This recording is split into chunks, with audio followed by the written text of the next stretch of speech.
As you step into the depths of the underworld, imagine the air becoming cooler with each passing step.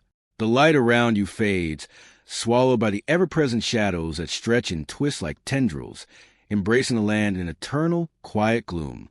The atmosphere here is not cold in the way of winter's bite, but in a softer, more unsettling way.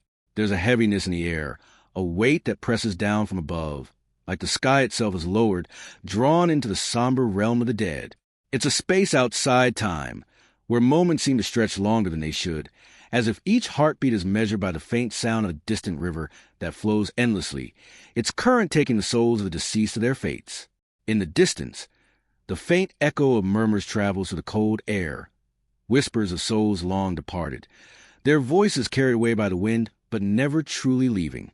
These whispers are not the cries of agony, but soft, indistinct sounds of the countless souls that have wandered through this eternal landscape, lost in their own memories, searching for something they can never find again. This is the domain of Hades, the ruler of this land of shadows, whose heart beats not with the passion of the gods above, but with the solemn duty of overseeing all those who come to him. Hades is not a god of chaos or destruction. He does not rage like his brother Zeus with thunderbolts, nor does he char with the beauty of Aphrodite. Instead, he is a figure of quiet authority, a god who commands respect not through force, but through the very nature of his realm. His kingdom is not a place of joy, but it is not one of suffering either. It is a place of stillness, of quiet acceptance, where the dead come not to fight against their fate, but to rest, to await the endless passage of time. As you journey deeper into the realm, the landscape begins to shift. Here and there, dark trees with gnarled branches stand like silent sentinels, their leaves forever withered, never touched by the warmth of sunlight. The ground beneath your feet is soft, almost spongy, as though it is absorbing the weight of the countless souls that walk upon it. There are no roads, no paths, just an expanse that seems to stretch on forever, with no clear destination in sight. It's as if the very geography of the underworld mirrors the state of the souls within it, lost, drifting, unable to find their way home. Hades is not a god who enjoys the company of others. Unlike his brothers, who often mingle with the mortals or gods of Mount Olympus, he remains here, in his domain, alone with the spirits who have passed from the mortal world. He watches over them, guides them, but does not interfere with the natural order of things. It is said that his eyes, though always fixed upon his kingdom, carry a sorrowful wisdom, as if he understands the eternal weight of death better than any other. He is a guardian of the dead, but not a cruel one. His kingdom is not a prison, but a place of waiting, a final resting place for those who have finished their time in the world above. The realm of the dead is divided into various regions, each with its own purpose, each serving as a final resting place for different kinds of souls. Some wander aimlessly to the fields of asphodel, neither good nor evil, their existence a quiet shadow of what they were in life. Others find themselves in the Elysian fields, a paradise reserved for the virtuous and heroic souls. It is here that the souls of the greatest men and women who ever lived are granted peace, where they can rest for eternity, free from the burdens of the living world. But not all souls are granted such rest. In the darkest corner of the realm lies Tartarus, a place reserved for those who have committed the most heinous of sins.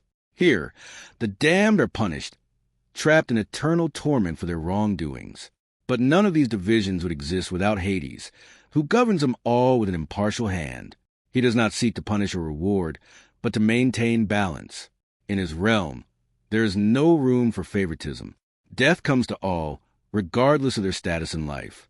Heroes and villains alike share the same fate, and though their resting places may differ, they are all bound by the same eternal law. Death is the great equalizer. Though Hades does not appear often in the myths, his presence is felt in every corner of the ancient stories. He is not a god of action, but a god of consequence. His realm is a place of endings, of finality. Yet, it is not a place of despair. It is a place of understanding, of quiet reflection. For the dead, there is no time left for regret or ambition. All that remains is the acceptance of what had come before. It's here, in the realm of Hades, where the true meaning of life is reflected in death. As you drift further into the kingdom, there's a feeling of finality, but not in a way that fills you with dread. Rather, it's a gentle sense of closure, of things being as they should be. The underworld is not a place to fear, but to embrace. It is the ultimate journey for all, a destination that no mortal can escape, and yet, in its stillness, it brings a certain comfort. As you continue to walk through this land, the soft glow of the river Styx comes into view. It winds through the dark landscape like a silken thread, drawing you closer to its shores. The sound of the water is soothing, its gentle flow a reminder that life continues, even in the realm of the dead. There is no rush here, no hurry. Time moves differently in the underworld, where moments stretch like hours and hours stretch like days. Here, there is no pressure, no need to hurry. And then you see him, Hades. He stands by the riverbank, watching the souls as they cross into the afterlife. He is not imposing, but rather there is a quiet authority in his presence. His eyes, dark and fathomless, seem to hold the weight of the entire realm, and yet they also seem to hold a deep sorrow, as if he too longs for something he cannot have. He does not speak, for words are not needed in the realm of the dead. His presence is enough, a reminder of the finality of death and the peace that comes with it. As you stand there, gazing at the ruler of the underworld, you begin to understand the nature of his kingdom. It is not a place of fear, nor is it a place of eternal suffering. It is simply a place of rest, of quiet reflection. The souls that wander here are not lost, but simply waiting. Waiting for what, you may wonder. The answer is not clear, for the underworld is not a place for answers.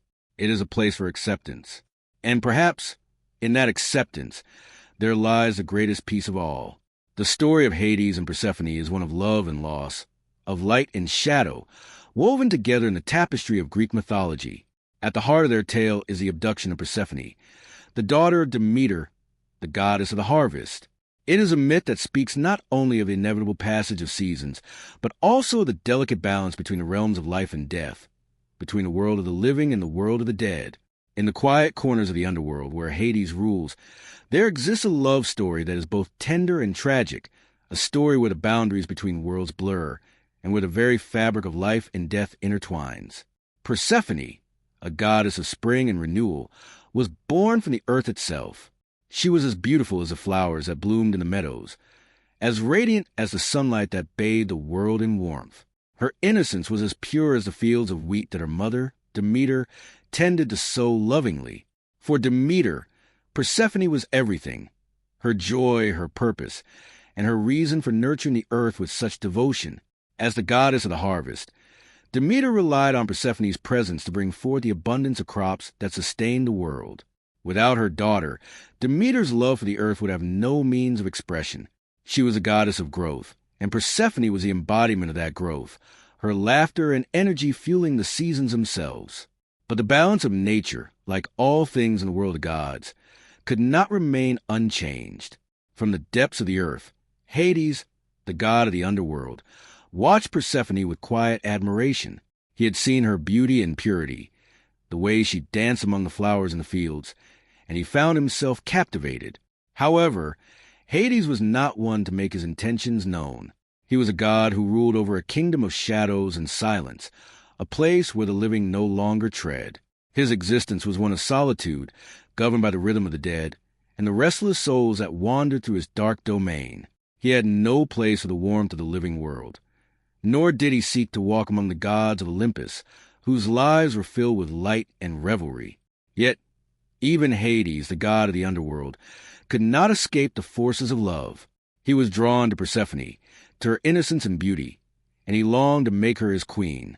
But how could he, the ruler of death, bring a living goddess into his realm? How could he, who had never known love, persuade Persephone to join him in a world so far removed from the vibrant fields of her mother's care?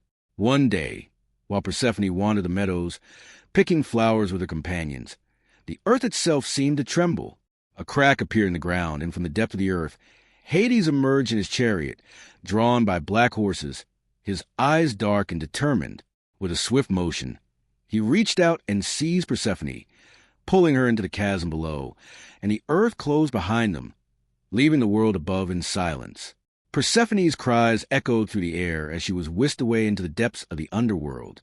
Her companions were helpless, unable to stop the god who had taken her. Her mother, Demeter, would soon learn of her daughter's disappearance, But by then it would be too late. Persephone was lost to her, lost to the living world, and nothing could bring her back. Demeter's grief was profound.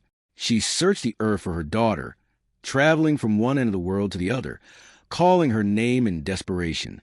She turned the seasons cold.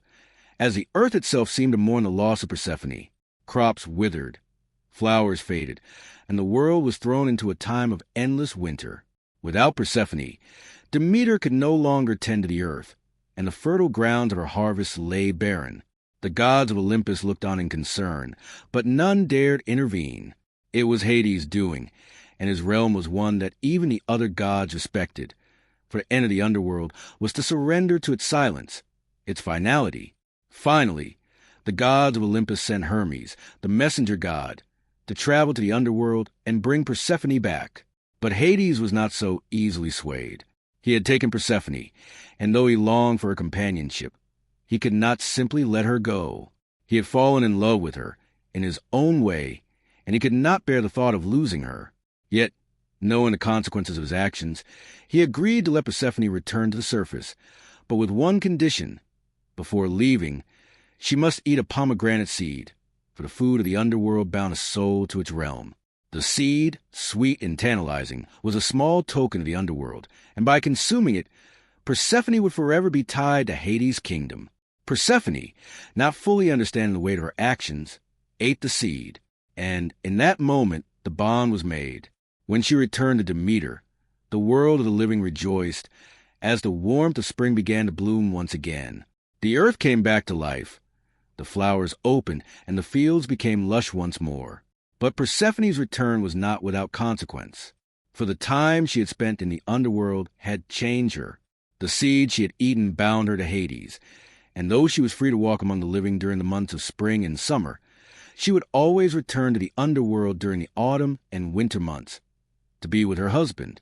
This arrangement was not one of suffering, but one of balance. Hades, though he was a ruler of death, did not wish to keep Persephone in his realm against her will. He understood that she needed the light of the world above, the warmth of her mother's embrace. But he also understood that she was a goddess, and the underworld was as much her home as the fields of Demeter. It was here in the kingdom of shadows that she would learn to rule beside him, to guide the souls of the dead, to bring peace to the restless spirits that walked his halls. In the world above, Demeter's grief never fully lifted. Though her daughter returned to her each spring, the time they spent apart weighed heavily on her heart. Each year, as Persephone descended into the underworld, Demeter would mourn, and the earth would wither once again. The cycles of life and death, of spring and winter, were a reflection of the eternal separation and reunion of mother and daughter, a pattern that could not be broken. Yet, in the underworld, Persephone and Hades found a quiet, solemn peace. They were rulers of a realm where the dead rested, where the passage of time moved differently. In their union, there was a sense of balance between the light of life and the shadows of death, between the warmth of the earth and the chill of the grave. Their story is not one of tragic loss, but of an eternal harmony, a balance between two realms that are so vastly different yet so intrinsically connected. In the quiet depths of the underworld, where souls drift like shadows and time passes slowly, Persephone reigns as queen, her present a reminder that life and death are not opposites, but two sides of the same coin.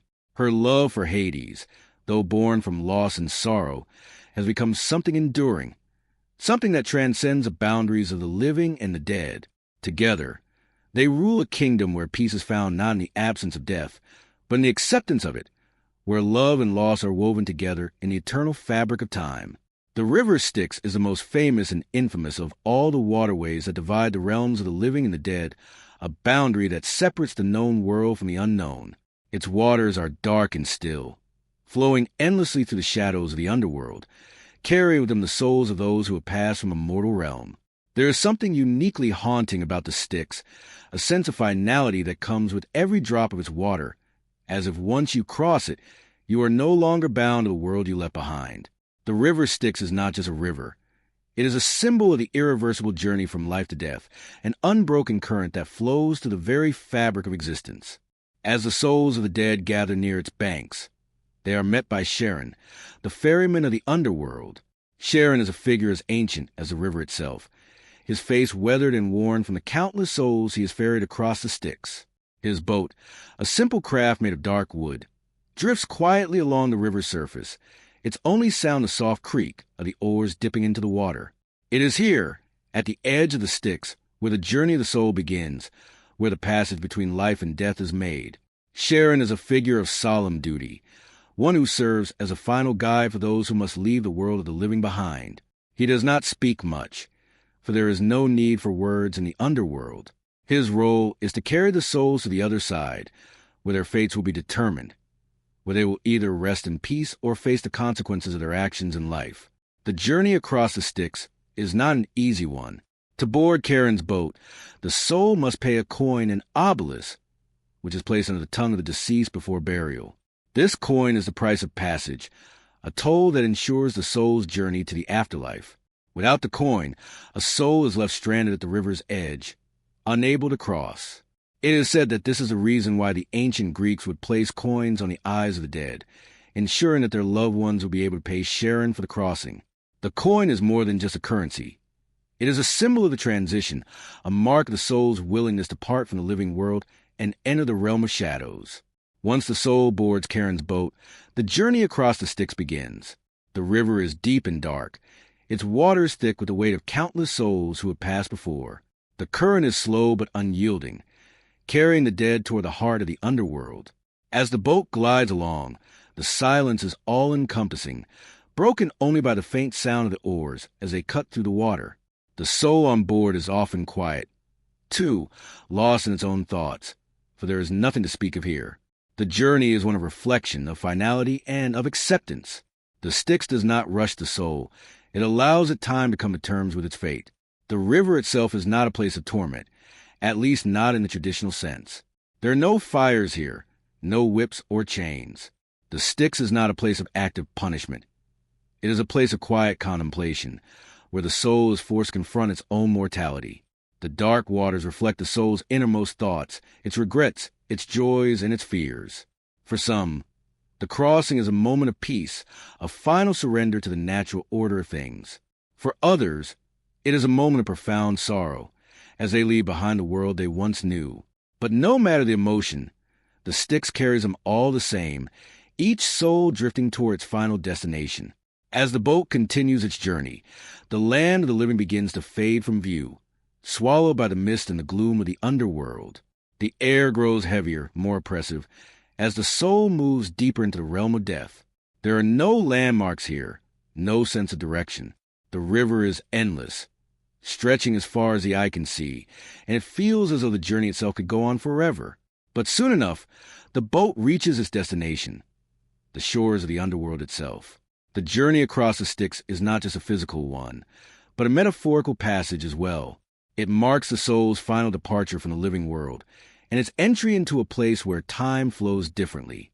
In the underworld, there is no day or night, no seasons to mark the passage of time. The soul is no longer bound by the rules of the world it once knew. It is free from the constraints of mortal life, but it is also cut off from the world of the living, unable to return. Once the soul crosses the Styx, there is no going back. The Styx is not just a river of passage. It is a river of memory. It carries with it the essence of all those who have crossed its waters before. The souls that drift along its currents are not the same as they were in life. Their bodies may be gone, but their memories, their identities, their very essence remain. The Styx is like a mirror, reflecting the lives that once were. In its waters, the souls of the dead can see themselves as they once were, full of life, full of purpose. But now, they are mere shadows, drifting through the endless expanse of the underworld, separated from the world they once knew. For some souls, the crossing of the Styx is a moment of quiet resignation. They have accepted their fate, and they are ready to move on to whatever awaits them in the afterlife. These souls drift calmly through the river, their minds at peace, their hearts unburdened. They have no more concerns, no more regrets. They are ready to face whatever comes next. But for others, the journey is not so peaceful. These are the souls who have unfinished business, who have not yet come to terms with their death. They struggle against the current, try and turn back, trying to return to the world of the living. But the Styx is an unyielding force. No matter how hard they fight, they cannot escape the pull of the river. They must continue their journey, whether they are ready or not. As the boat nears the shore of the underworld, the soul begins to sense the presence of something greater, something more powerful than the river itself. The air grows colder, the darkness deeper. In the distance, the faint outline of the gates of the underworld can be seen, standing tall and silent against the horizon. These gates mark the entrance to the realm of the dead, a place where the souls of the departed are judged and assigned their final resting place. The gates are not something to be feared. They are simply the final threshold, the point at which the journey ends and the soul enters its eternal resting place. Once the boat reaches the shore, Sharon disembarks, his oars resting silently in the boat's hollowed-out sides. He is a silent figure, his work done. The souls disembark and begin their journey into the heart of the underworld, where they will be judged, where they will find their final destination. For some, this will be a peaceful rest in the Elysian fields, a place of eternal peace and happiness. For others, it will be the dark and lonely expanse of Tartarus, where they will face the consequences of their actions. But no matter the destination, the crossing of the Styx is the first and most important step on the journey of the soul. The river Styx, in all its darkness and mystery, is not merely a river. It is a symbol. It is a symbol of the separation between life and death, of the crossing from one world to another. It is a reminder that death is not the end, but a transition. The Styx carries us away from the world we know, into a place where time has no meaning and where our final rest awaits. It is a place where the soul is stripped of all its earthly attachments, and where it must come to terms with its own mortality. And though it is a journey that no one can escape, it is one that must be taken by all, for in the end, the Styx is a river that carries us home. In the silent, shadowy realm of the underworld, after the journey across the river Styx, the souls of deceased find themselves standing before the three judges of the dead. These judges, Minos, Rhadamanthus, and Aeacus, are the ones who pass judgment on the souls that enter the afterlife, determining their fate based on the lives they led. The moment of judgment is inevitable, a final reckoning that every soul must face as they stand on the threshold between life and death, between reward and punishment. In the dim glow of the underworld, where the shadows stretch long and the air is thick with the weight of eternity, the judgment of these three figures is absolute. Minos, the first of the judges, is the most well-known, a figure of authority and wisdom who is often portrayed as stern and decisive. He was once a king in the mortal world, ruling the island of Crete with justice and fairness. His role in the afterlife, however, is not one of governance over lands and people, but of governance over souls. As the chief judge of the underworld, Minos holds the ultimate authority, determining the fate of the souls that stand before him.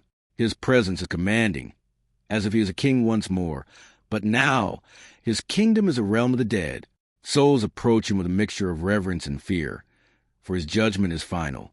Those who are deserving of punishment or reward must face him directly, and once his verdict is passed, there is no turning back. Minos is known for his fairness, but also for his firmness. He does not allow for excuses or second chances.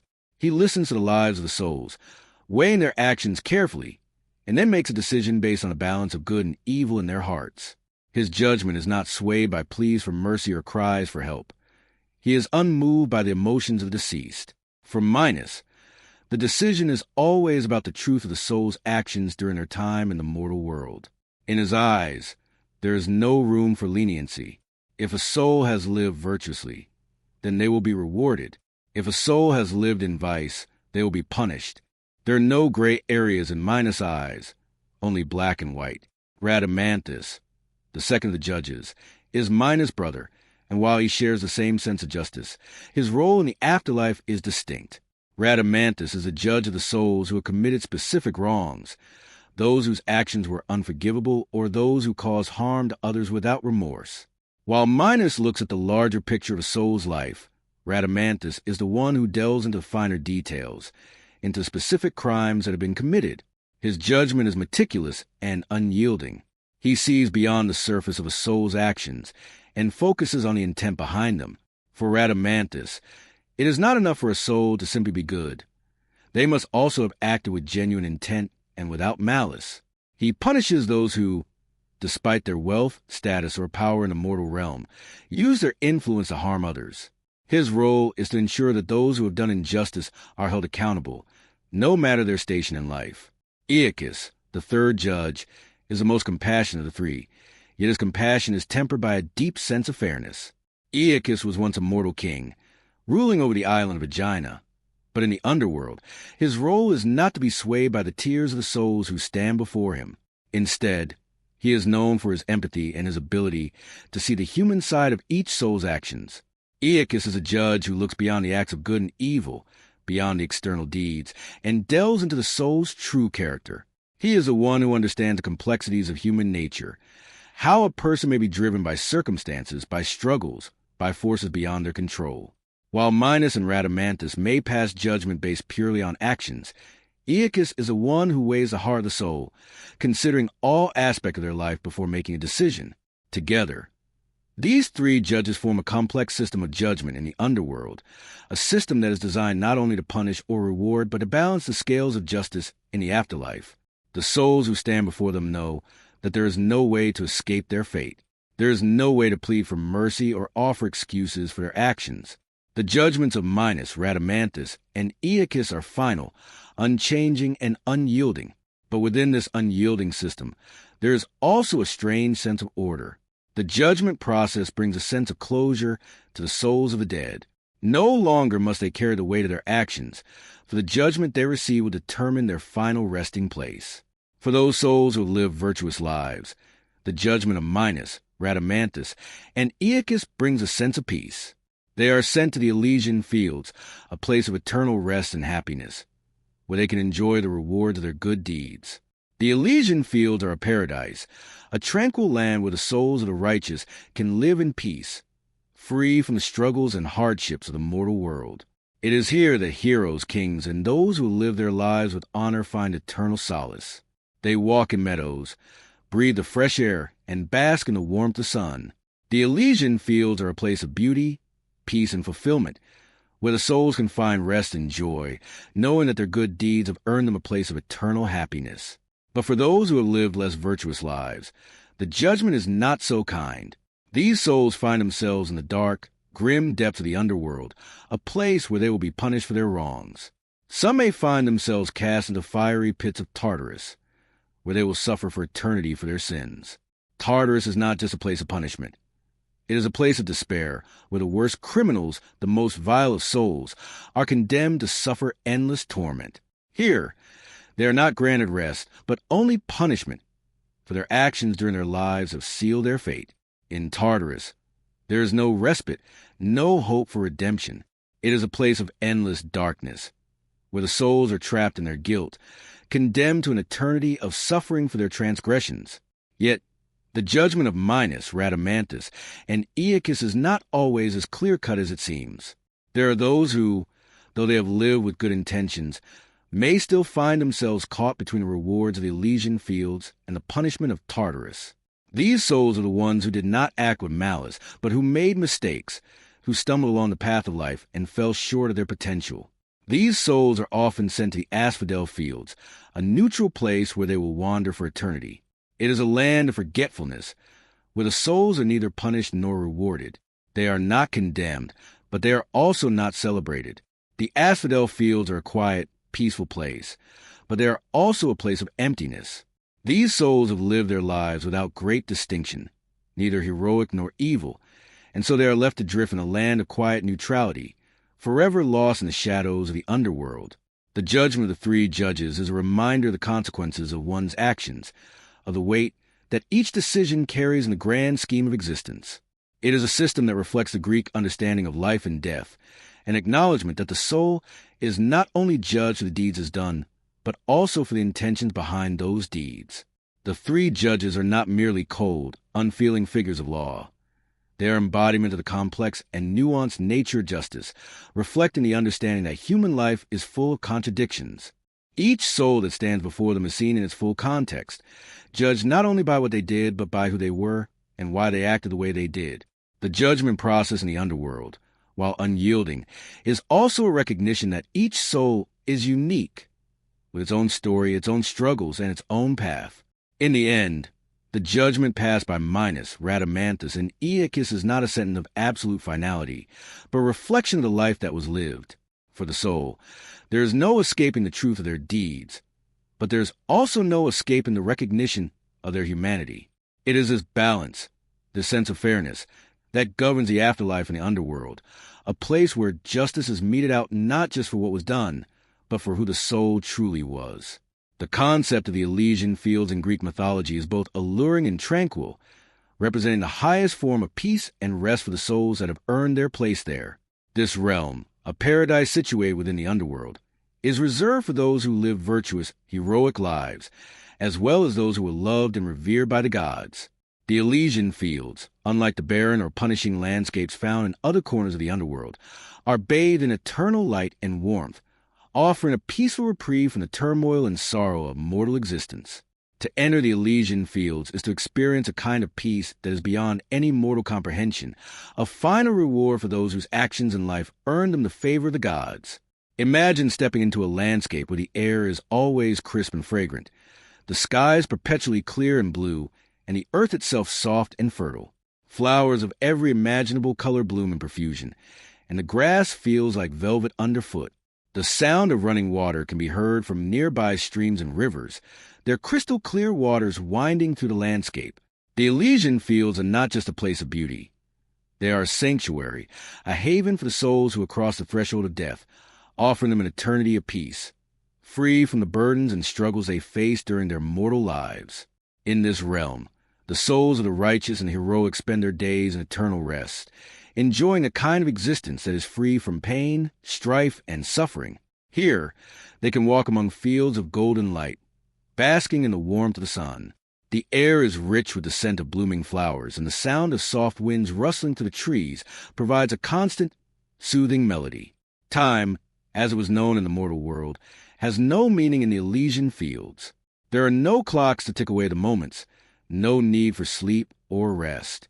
The souls that reside here experience a deep and timeless tranquility, their minds and hearts at peace. The souls in the Elysian fields are not idle. They are free to pursue whatever activities bring them joy. But unlike the restless souls who wander the asphodel fields or suffer in the depths of Tartarus, those in the Elysian fields are content. Their lives are not weighed down by regrets or unfulfilled desires. Their hearts are light, filled with a sense of accomplishment and contentment, knowing that their time in the mortal world was spent in service to a higher purpose. The heroes of legend, those who accomplished great deeds and fought in wars for the greater good, find themselves here, not as warriors, but as peaceful souls who have laid down their arms and now walk in eternal harmony with the universe. It is said that the souls in the Elysian fields are free to spend their days in whatever way they choose, whether that be by strolling through gardens of flowers, partaking in endless feasts, or simply enjoying the peaceful atmosphere of their surroundings. But the Elysian fields are not reserved only for warriors and heroes. The realm also welcomes those who have lived good, virtuous lives, people whose hearts were filled with kindness, whose actions reflected a deep sense of empathy and love for others. These souls find a home in the Elysian fields, where they can live out eternity in peace, their good deeds rewarded by an existence that is free from the hardships they once faced. The realm of the blessed is not a place where the soul must prove its worth through constant action or struggle. Instead, it is a place where the soul can simply rest and enjoy the fruits of a life well lived. It is a sanctuary that offers eternal peace, allowing the soul to be free from the weariness of life, to rest in the knowledge that their time on earth was meaningful and their actions were just. The nature of the Elysian fields offers a sharp contrast to the rest of the underworld, where the souls of the unworthy are trapped in darkness or punished for their transgressions. The difference between the Elysian fields and other areas of the afterlife lies not just in their beauty, but in the nature of the souls who inhabit them.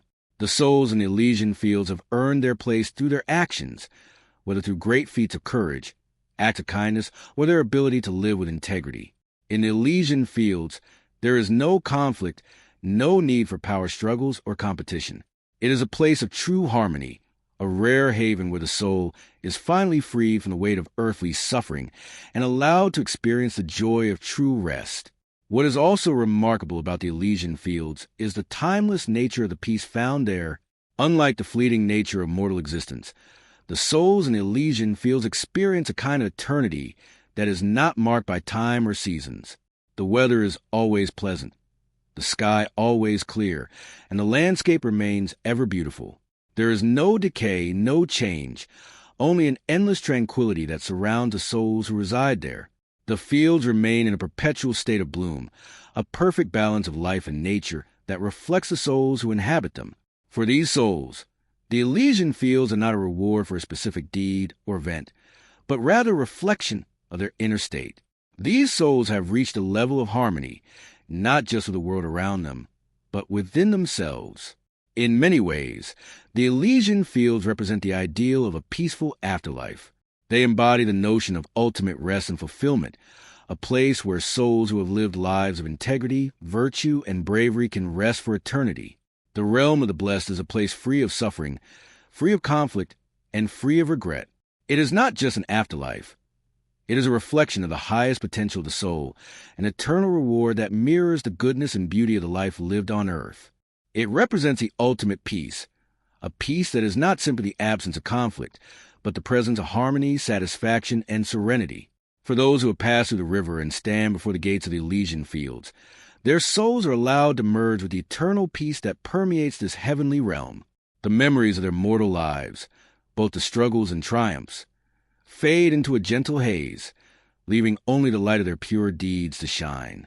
No matter how many battles they fought or how many sacrifices they made, the Elysian fields reward them not with continued struggle or strife, but with everlasting rest. They are free to pursue their joys without fear, without suffering, without regret. It is said that even the greatest of heroes, who have earned their place through their valor and accomplishments, are granted a kind of peace in Elysian fields. They no longer bear the burden of their past battles or the weight of their heroic deeds. They are no longer defined by their struggles, but by their legacy, the goodness and honor they brought into the world. In Elysian fields, there is no need for any more heroic feats or grand gestures. The deeds of their past have already secured their eternal peace. Now, they can live out their days in quiet bliss, content with what they have accomplished and at peace with who they were. The Elysian fields, then, are not just a resting place, but a place of transformation, a place where the soul shed the burdens of mortal life and is finally allowed to rest in eternal peace of the universe. It is a place where time ceases to matter, where the soul finds its final refuge, and where the journey of life and death culminates in profound sense of satisfaction and completion. For the souls who enter this realm, the Elysian fields are not a reward for a single act or achievement, but for the essence of who they were as individuals. They are a reflection of the virtues and values that guided them during their lives, a place where their goodness is honored for eternity. Thus, the Elysian fields stand as a symbol of the ideal afterlife, a place where the soul can finally rest, unburdened by the trials of the world. It is a place where peace reigns, where the goodness of life is rewarded, and where the souls of the righteous can live out eternity in perfect harmony with the world around them.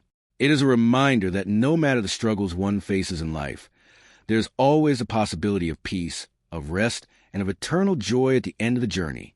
The river Lethe, one of the most enigmatic and compelling features of the underworld in Greek mythology, is often overshadowed by the grandeur of its counterpart, the river Styx. While the Styx is associated with the darkness and finality of death, the Lethe embodies something different, a river of forgetfulness, a place where souls who have journeyed to the underworld can lose their memories of their mortal lives. The Lethe flows through the asphodel meadows, a realm where the souls who are neither punished nor rewarded find themselves wandering for eternity, neither in peace nor in torment. The river's waters offer these souls a strange form of escape, a release from the burdens of memory, from the weight of the past, and from the consequences of their actions. It is said that the souls who drink from the river Lethe forget everything they ever knew about their previous existence. Their lives, their memories, their joys and sorrows, everything that once defined them, fades away into the river's dark waters. The Lethe serves as a kind of final release, a final cleansing for those who pass through it. The souls who drink from its waters are no longer tied to their past. They are free to enter a new state of being, unburdened by the complexities and regrets of their former lives. Yet, this freedom comes at a steep cost, for forget is not always a blessing. For the souls that wander the asphodel meadows, the Lethe offers a quiet, unassuming way to dissolve the traces of their earthly existence. They are neither punished nor rewarded, but they are not truly free either. The meadows are a place of neutrality, a vast, empty landscape where the souls of those who lived ordinary lives or those whose deeds were not remarkable enough to merit reward or punishment are left adrift in a kind of limbo. They are not in torment, as the souls in Tartarus are, but neither do they find the peace of the Elysian fields. The Lethe, then, becomes a tool for these souls to escape their past, their identities, and their burdens, allowing them to exist in a state of forgetfulness. However, the waters of the Lethe are not always kind.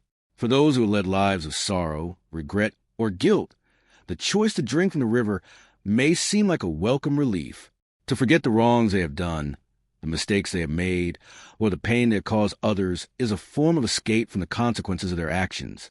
But what the Lethe offers is not a form of redemption or atonement. Instead, it strips away the very essence of who the soul was. The act of forgetting is not just a simple release from sorrow. It is an erasure of identity. The souls who drink from the Lethe may find themselves reborn in a way, but they also lose the parts of themselves that made them who they were. Some might find solace in this forgetfulness, believing that they can start anew in a blank slate. For those who had lived lives of regret or pain, the Lethe's waters might feel like an escape from the heavy burden of memory, the agony of past mistakes, of lost loves, of failed dreams. All of it can be washed away in the current of the river. But this freedom from memory comes at the cost of the soul's history. They are no longer the person they were in life. They are someone new, someone undefined, someone without past ties. In a sense, they are not truly living, for to live is to be shaped by one's experiences, by the memories that accumulate over time. The Lethe's waters, while they may grant a temporary release, also rob the soul of the very essence that makes it unique. The paradox of the Lethe lies in its ability to both free and imprison the soul. The souls that drink from its waters may feel liberated from their past, but they are also cut off from their former selves. The river offers no guidance or direction. It simply flows endlessly, carrying the souls along with its current, as if they were leaves on a stream, swept away by forces beyond their control. There is no true peace in the Lethe, only a quiet, unending drift of fading away into nothingness. And in this drifting, the soul may come to realize that it is not the memories themselves that cause pain, but the loss of those memories. In the end, it is a connection to the past, the understanding of who we are and where we come from, that gives us meaning. To forget is to lose that meaning, to become untethered from the very things that define us as individuals.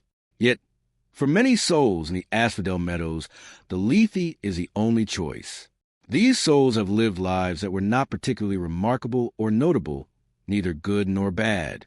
They are not deserving of the paradise of the Elysian fields, nor are they worthy of the punishment of Tartarus.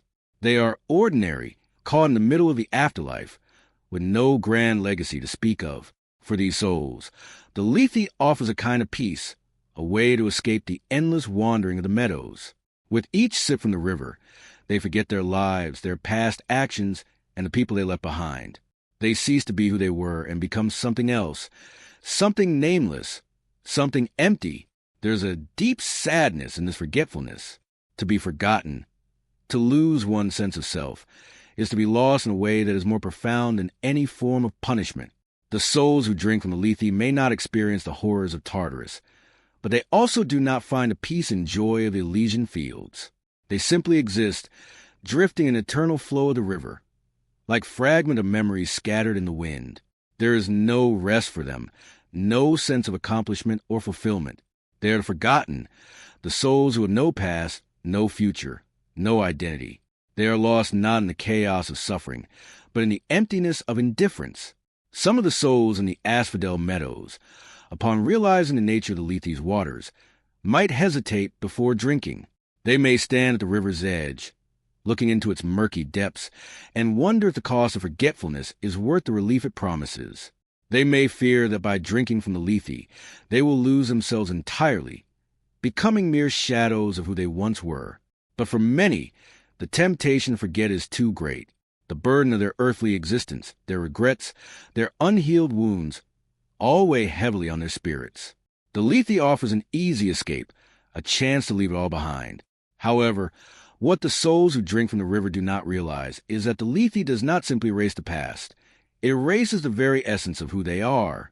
The memories they lose may be painful, but they are also the building blocks of their identity.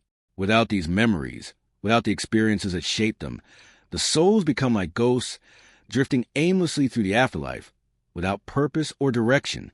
The river's promise of peace comes at the expense of everything that once made them whole. In the end, the river Lethe is a complex symbol of forgetfulness and its consequences. It offers a form of escape, a way for souls to release the weight of their memories and the pain of their past lives. But in doing so, it also erases the very essence of who they were, leaving them as empty husks, adrift in the endless current of oblivion. It is a river that both frees and entraps, offering relief from suffering, but also stripping away the identity of those who drink from its waters. In the world of Greek mythology, the Lethe serves as a reminder of the delicate balance between memory and forgetfulness, between the desire for peace and the loss of self. It is a river that offers no easy answers, only the quiet flow of time, carrying the souls of the forgotten into an eternity of obscurity. The realm of Tartarus is one of the darkest, most feared corners of the Greek underworld. It is a place of eternal punishment, where the souls of the wicked, the tyrants, and those who committed heinous crimes during their lifetimes are condemned to suffer for all eternity. It is not a place of rest or peace, nor is it a sanctuary for those seeking release from their earthly lives. Tartarus is a place where the consequences of one's actions are met in full, where the weight of every misdeed is felt in the most agonizing of ways. It is a realm where justice is brutal and uncompromising, a place where there is no escape, no reprieve, and no forgiveness. In Greek mythology, Tartarus is often depicted as a vast, dark abyss that lies deep beneath the earth, even further in the realm of the dead itself. It is a place so far removed from the world of the living that it is beyond the reach of time and space as mortals understand it. The very idea of Tartarus invokes feelings of dread and despair. It is a pit of unending torment, where the most wicked and villainous souls are cast to suffer for their crimes, often for actions that defy both mortal law and divine order. It is a realm where the gods themselves can administer their own brand of justice, punishing those who have dared to oppose them or transgress their will. One of the most striking aspects of Tartarus is the way it serves as a mirror to the Greek understanding of moral balance. The souls who are condemned to this hellish place are not those who simply committed minor offenses, but rather those who committed great crimes, the kind that echo through the halls of history. They are the souls of murderers, traitors, usurpers, and tyrants, who in life showed no remorse or repentance for their actions. These are the souls that the gods deem unworthy of any form of peace or reward in the afterlife. The gods' wrath is reflected in the eternal suffering that awaits those who have defied divine authority, disrupted the natural order, or inflicted great harm upon others. Tartarus serves as a divine equalizer, ensuring that the balance of justice is maintained, even if it requires unrelenting and merciless punishment. The punishments in Tartarus are as varied as the crimes committed by the souls who find themselves there. Some souls are subjected to physical torment, while others are tortured mentally or spiritually. But in all cases, the punishments are designed to reflect the nature of the crimes they committed during their mortal lives. Take, for example, the story of Sisyphus, one of the most famous figures associated with Tartarus. Sisyphus was a king who, through his cunning and deceit, managed to cheat death multiple times. He tricked the gods, defied their will, and mocked their power. As a result, his punishment was both fitting and eternal. Sisyphus was condemned to roll a massive boulder up a steep hill, only for it to roll back down each time he reached the top. This never-ending cycle of futile labor mirrors the futile and empty nature of Sisyphus's actions in life. A man who believed he could outsmart death and defy the gods. His punishment is one of endless toil, a cruel reminder that no matter how clever or powerful one may be, there is no escaping the consequences of defying the divine order. Another infamous figure from Tartarus is Tantalus, whose punishment is one of eternal longing and despair. Tantalus, a king who was once favored by the gods, committed an unspeakable crime by killing his own son and serving him as a meal to the gods in an attempt to test their omniscience. His act of sacrilege and deceit earned him the gods' wrath, and as a result, he was condemned to stand in a pool of water beneath a fruit-laden tree in Tartarus. The water receded every time he tried to drink, and the fruit hung just out his reach. Tantalus's punishment is one of perpetual desire, He is always hungry and thirsty, but can never satisfy his needs. It is a fate that reflects the ultimate cruelty of his crime. A king who had everything but chose to sacrifice his own flesh and blood to appease his insatiable desires. His punishment is not only physical but psychological as well, as he is forever tortured by his inability to obtain that which he most desires, just as he once sought to consume the gods themselves. For some souls in Tartarus, the punishment is not only for crimes committed against the gods or against humanity, but also for moral failings. The ancient Greek concept of hubris, the arrogance that comes from overestimating one's abilities or power, plays a significant role in the stories of those who are condemned to Tartarus. Hubris is considered one of the gravest offenses in Greek mythology, for it is the act of placing oneself on the same level as the gods, believing that one can act with impunity, free from divine retribution. One such example is the story of Niobe, a queen who boasted of her superiority to the goddess Leto because she had more children. In her arrogance, she mocked the goddess, saying that she was more deserving of admiration. As punishment, the gods killed all of Niobe's children, and she was turned into a stone, forever weeping for the loss of her offspring. Niobe's punishment is not only one of physical suffering, but also one of isolation and grief. Her pride and arrogance were her undoing, and she was condemned to an eternity of mourning, a fate that serves as a warning to others who might think themselves above the gods. But it is not just immortal figures in Greek mythology who face punishment in Tartarus. Even the gods are not immune to divine retribution. The Titans, who were overthrown by the Olympian gods in the great war known as the Titanomachy, were cast into Tartarus as a symbol of their defeat. These ancient and powerful beings, who once ruled over the cosmos, found themselves trapped in the deepest pit of the underworld, bound in chains and punished for their rebellion against the Olympian gods. The Titans' imprisonment in Tartarus serves as a reminder of the power of the Olympians, who saw fit to banish their predecessors to the darkest corners of existence. It is a reminder that no one, not even the most powerful beings in the universe, can escape the consequences of defying the divine order. The punishments in Tartarus are not arbitrary, nor are they simply a means of exacting revenge on the souls of the dead. They serve as a lesson, a way of ensuring that the natural order is upheld and that the balance of justice is maintained. The gods, in their wisdom, crafted Tartarus as a place where those who violated divine law would face consequences proportionate to their crimes. It is a place where wrongdoers are reminded of the consequences of their actions, and where their suffering serves as a warning to others. Tartarus is not just a place of punishment. It is a place of cosmic order, where the consequences of one's actions are met with unwavering precision. However, for all the dread that Tartarus inspires, it is not a realm that is devoid of hope. The ancient Greeks believed in the possibility of redemption, even in the most unlikely of places. While the souls in Tartarus are condemned to suffer for their crimes, they are not lost forever. There are stories of those who were able to earn a second chance or who found some form of solace, even in the depths of the underworld. Some souls may eventually be released from Tartarus, granted reprieve by the gods after proving their worth or repenting for their sins. Others, like the hero Heracles, were able to descend into the underworld and complete tasks that freed souls from their eternal suffering. Yet, for most, the punishments of Tartarus are final and eternal. The souls who are cast into this realm are there because of their actions, and they will suffer until the end of time. Tartarus serves as a grim reminder that every action has its consequences, and in the world of Greek mythology, even the gods themselves cannot escape the judgment that awaits those who act with hubris, malice, or deceit. The nature of Tartarus is not just about physical suffering. It also represents a deeper moral and philosophical truth about the nature of justice, fate, and divine order. It is a place where the sins of the past are confronted head-on, where the consequences of one's actions are unavoidably felt. In Tartarus, there is no mercy, no forgiveness, and no escape. It is a realm where the soul is forced to face the full weight of its transgressions, an unyielding place where time itself seems to stand still.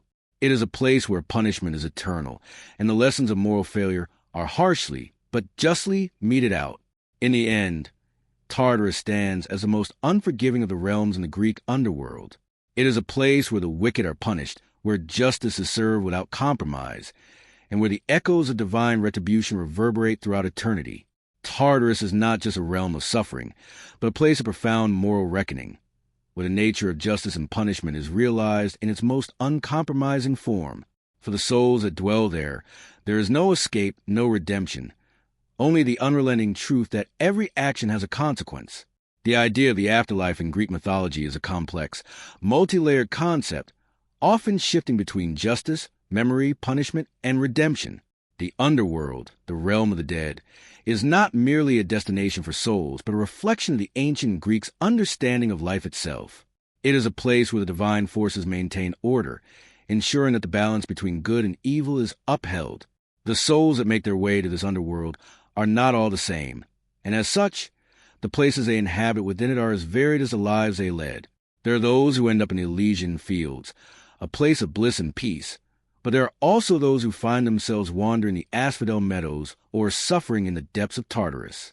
There is no simple, linear path from life to death.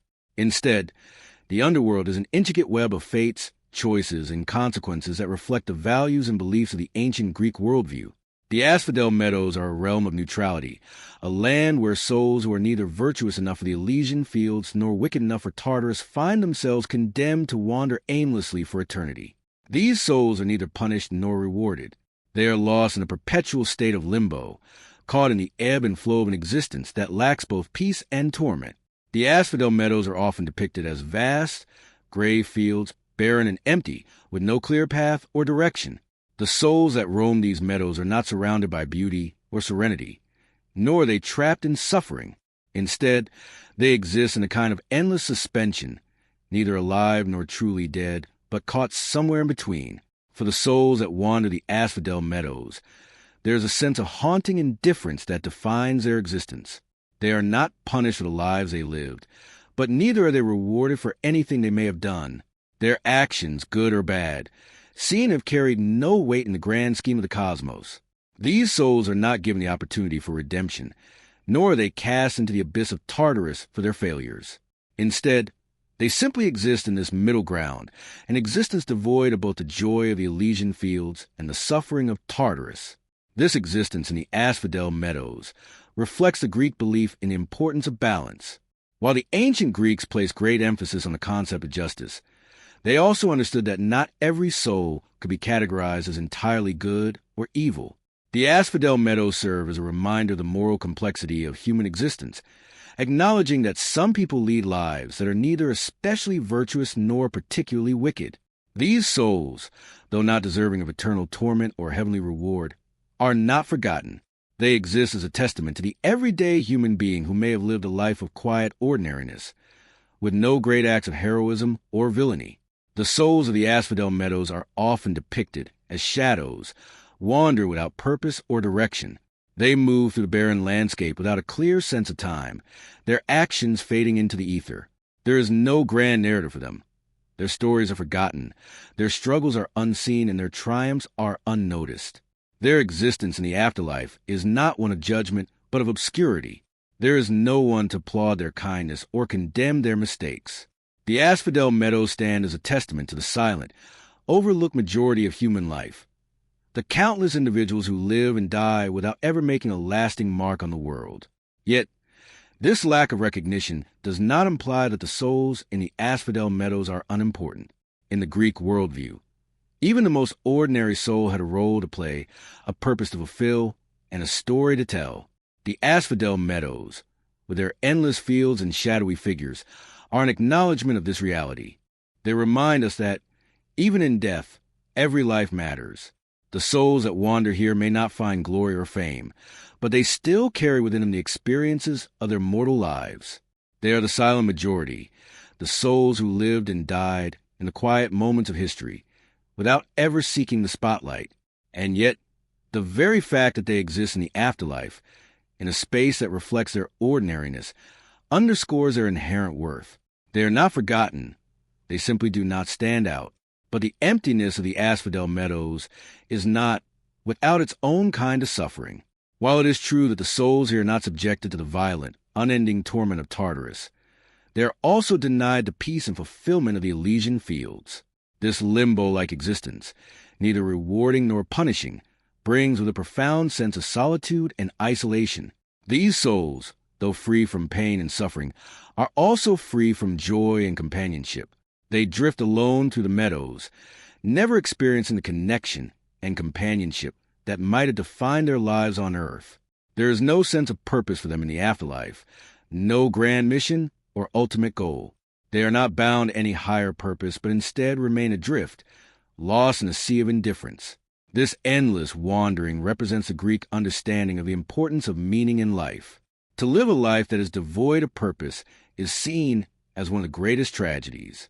The souls of the asphodel meadows serve as a reminder that a life without meaning, without a clear sense of direction or significance, is a kind of death in itself.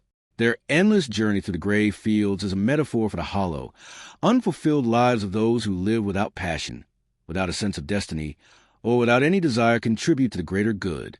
These souls are not condemned for their failures, but they are left to wander in the bleakness of a life that never truly began. In the asphodel meadows, there is no satisfaction, no completion, no sense of peace. The souls who wander here are forever caught in the middle ground, neither damned nor saved, neither suffering nor rejoicing. They exist in a state of perpetual waiting, with no end in sight. The landscape reflects a state of suspension, empty, vast, and devoid of life. It is a place where nothing changes, where time seems to stand still, and where the souls that roam the meadows are left to face the reality of their own mediocrity. However, the asphodel meadows are not completely devoid of hope. In some versions of Greek mythology, it is said that souls who wander here can be given a chance to move on, to eventually be released into the Elysian fields or even reincarnated. The Greeks believed in the possibility of redemption, even for those who lived ordinary lives.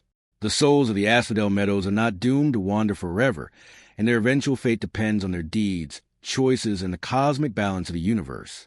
Though they may be stuck in a state of inertia, there is always a possibility that, through divine intervention or chance, they could be freed from the gray expanse and allowed to ascend to a higher plane of existence.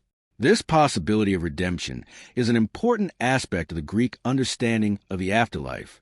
It reflects their belief that no soul is truly lost forever, and that every life, no matter how ordinary or unremarkable, has a potential for transformation. The asphodel meadows, while a place of neutrality, are also a space of possibility. They are a place where souls, though they may not have led extraordinary lives, can still find some form of peace or fulfillment in the end. The very fact that they are not condemned to eternal punishment or removed from the cycle of existence altogether gives them a chance to find their place in the greater cosmic order. Ultimately, the asphodel meadows serve as both a literal and metaphorical space in Greek mythology. They represent the lives of ordinary people, those who may not achieve greatness, but whose existence still matters in the grand scheme of things. The meadows are a reminder that every life, no matter how mundane or uneventful, contributes to the tapestry of existence. The souls who wander these fields may never reach the heights of the Elysian fields, nor do they descend into the torment of Tartarus, but they live on in the neutrality of the meadows, a testament to the vast, intricate web of life and death that governs the universe. In the realm of Greek mythology, the gods and goddesses represent more than just divine figures who shape the cosmos. They embody the forces of nature, human experiences, emotions, and virtues, each playing a significant role in the lives of both mortals and immortals alike. Their influence extends into every aspect of existence, from the creation of the world to the structure of the underworld. But beyond their roles as creators, rulers, and protectors, the gods also serve as the ultimate arbiters of fate. Their decisions often determine the ultimate destiny of mortal souls, guiding them to the twists and turns of life, death, and the afterlife. It is within this context that the role of Hades, the god of the underworld, takes center stage. Hades, often misunderstood and vilified, is a figure whose realm, the underworld, is as complex and multifaceted as the god himself. Unlike his more well-known and often celebrated siblings, Zeus and Poseidon, Hades governs a kingdom that is neither wholly malevolent nor benevolent.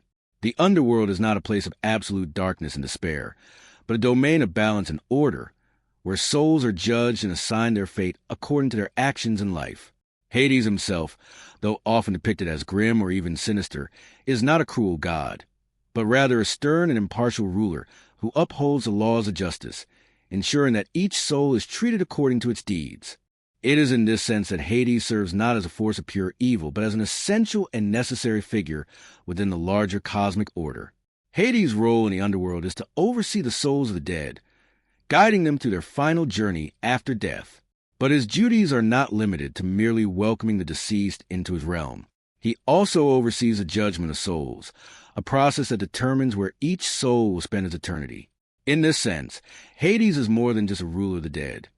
He is also the judge of their actions. The souls that pass into the underworld are first met by the gods of the river Styx, who transport them to the gates of Hades' domain. Upon arrival, they are met by the three judges of the underworld, Minos, Rhadamanthus, and Aeacus, who evaluate their lives and determine whether they should be granted entry into the Elysian fields, the asphodel meadows, or the dreaded Tartarus. The souls deemed virtuous or heroic are sent to the Elysian fields, where they are rewarded with eternal rest and peace. These souls are the ones who have lived lives of integrity, valor, and goodness, and are deserving of a place of tranquility and contentment. On the other hand, those souls whose actions were less than exemplary, those who live lives filled with mediocrity or indifference, are sent to the asphodel meadows, where they wander aimlessly for eternity. These souls are neither punished nor rewarded, but exist in a state of neutrality, without purpose or direction. Finally, the souls that have committed grave crimes, those who have harmed others, defied the gods, or acted with malice, are cast into the deepest pits of Tartarus, where they face unending torment for their transgressions. The punishments in Tartarus are as varied as the sins committed, but they are all equally severe, ensuring that the balance of justice is maintained. Hades, as the ruler of the underworld, is responsible for maintaining this delicate balance. His role as the god of the dead requires him to exercise impartiality and fairness, ensuring that each soul receives the fate it deserves based on its earthly actions. While the other gods may intervene in mortal affairs and sometimes alter the course of fate, Hades remains a figure of unwavering justice, enforcing the laws of the underworld without bias or favor. It is said that Hades is unmoved by pleas for mercy, as he understands that the souls who pass through his domain are merely reaping the consequences of their own choices. In this sense, Hades is not a malevolent figure, but rather a god who embodies the impartiality of death itself. Despite his reputation as a dark and unyielding god, Hades is not without his moments of tenderness and compassion. He is perhaps most famously known for his abduction of Persephone, the daughter of Demeter, who was taken to the underworld to be his queen. This myth, which is one of the most well-known in Greek mythology, speaks to the complex and often contradictory nature of Hades. While his actions may initially seem harsh or cruel, they are motivated by love, not malice. Persephone, though initially unwilling to marry Hades, eventually comes to embrace her role as the queen of the underworld. Their relationship, though born out of a violent act, grows into one of mutual respect and understanding. In many ways, this myth highlights the dual nature of Hades as a figure who can both instill fear and inspire affection. He is a god who, despite his often grim duties, is capable of deep emotional connections and loyalty. Hades' relationship with Persephone also underscores the cyclical nature of life, death, and rebirth, a theme that is central to mythology of the underworld. Persephone's yearly descent into the underworld and her eventual return to the surface reflects the changing of the seasons and the eternal cycle of growth, decay, and renewal. Just as the earth experiences periods of dormancy and rebirth, so too do the souls in the underworld experience cycles of rest and renewal. The passage of souls to the underworld, though often seen as an irreversible journey, is not without hope. The idea of rebirth and renewal is woven into the fabric of the underworld, with the Elysian fields offering a kind of eternal rest and peace, and the asphodel meadows serving as a waiting ground for souls who may eventually be given a chance to ascend to a higher plane of existence. It is also within the underworld that the souls of the great heroes of Greek mythology find their place. These heroes, who achieved extraordinary feats during their lifetimes, are often granted a special place in the afterlife, where they can enjoy the fruits of their labors. Heroes like Heracles, Achilles, and Odysseus, who faced incredible challenges and overcame insurmountable odds, are granted entrance to the Elysian fields, where they are rewarded for their bravery and valor. Yet, even in the realm of the blessed, the presence of Hades is felt. He is not a god who simply withdraws into the shadows of his kingdom, but is a ruler who oversees the afterlife with unwavering authority. ensuring that the souls of even the greatest of heroes are treated with the same impartial justice as any other. In this sense, Hades represents the inevitable and inescapable force of death. He is not a god who delights in the suffering of others or seeks to punish for the sake of cruelty, but rather a figure who understands the inherent nature of death and the importance of order. His realm, while dark and foreboding, is a necessary part of the cosmic balance, ensuring that the souls of the dead are properly judged and that the natural cycle of life and death continues uninterrupted. Hades is a figure who embodies the acceptance of mortality, the acceptance that death is an inevitable part of existence, and that all souls must eventually face the consequences of their actions. The role of Hades, while often overshadowed by the more dynamic and charismatic figures of Zeus and Poseidon, is perhaps one of the most significant in Greek mythology. He is the god who governs the final frontier of existence, the Underworld, where the souls of the dead find their ultimate resting place. His duties are not to be taken lightly, as he is responsible for maintaining the cosmic order and ensuring that the fate of each soul is justly determined. While Hades may not possess the same glamour or allure as the gods of the heavens or the sea, his influence is far-reaching, shaping the very nature of life and death itself. The Underworld, as his domain, is not a place of simple endings, but a realm of transformation, where the choices of the living are reflected in the fates of the dead. And in this transformation, Hades' role as a god of justice and balance becomes clear. He is not a god to be feared in the traditional sense, but rather a necessary figure who ensures that the eternal cycle of life, death, and rebirth is kept intact. In the labyrinthine depths of the Greek underworld, where the shades of the deceased dwell in endless limbo, there lies a realm that is as powerful as it is mysterious, the realm of the Furies. The Furies, or Erinyes, are not merely figures of punishment in Greek mythology. They represent the relentless forces of vengeance, justice, and retribution that are deeply embedded in the moral fabric of the cosmos. They are often depicted as terrifying, winged women with serpents for hair, whose eyes burn with the fury of the wronged. They are ancient primal beings whose very existence is tied to the balance between justice and vengeance, acting as enforcers of divine law and executors of punishment. These deities are intricately connected to the concept of moral retribution, making their presence in the underworld both a reflection of the ancient Greek understanding of justice and a reminder of the consequences of wrongdoing. The Furies are not gods in the traditional sense, as they are not creators or rulers of vast domains like Zeus, Poseidon, or Hades. Instead, they are spirits of vengeance, spawned by the primal forces of the universe to carry out punishment for specific crimes. Their role in the Greek mythological system is crucial because they maintain the moral equilibrium by ensuring that those who have wronged others are held accountable. The Furies are often called upon to avenge familial wrongs, such as murder, betrayal, and the breaking of sacred oaths, crimes that disrupt the delicate fabric of order and justice. They are an embodiment of cosmic retribution, a reminder that those who commit grievous acts cannot escape the consequences of their actions, no matter how powerful or influential they may be. One of the central features of the Furies is their relentless pursuit of those who have committed crimes, especially murder. In particular, they are known for their role in punishing matricides, patricides, and those who violate familial bonds. The ancient Greeks believed that the family was the cornerstone of society, and crimes that shattered this structure were seen as particularly heinous. The Furies were tasked with pursuing those who murdered their parents or close family members, relentlessly tormenting them until they confessed their crimes or were punished for their actions. This punishment was not a mere slap on the wrist. It was a brutal and eternal form of justice, one that was meant to haunt the wrongdoer with guilt and shame for the rest of their existence. The Furies were also known to punish those who violated sacred oaths, a crime that was viewed as an affront to the gods themselves. The ancient Greeks held oaths in the highest regard, believing that breaking an oath was a violation of both divine and human law. The Furies were called upon to avenge those who had been wronged by broken promises, ensuring that the consequences of betrayal were felt in full. This aspect of their power made them not only agents of vengeance, but also enforcers of divine order. They were the gods' instruments of retribution, punishing those who had failed to uphold their sacred obligations. The Furies, in this regard, embodied the very essence of moral law, ensuring that no one was above the reach of justice.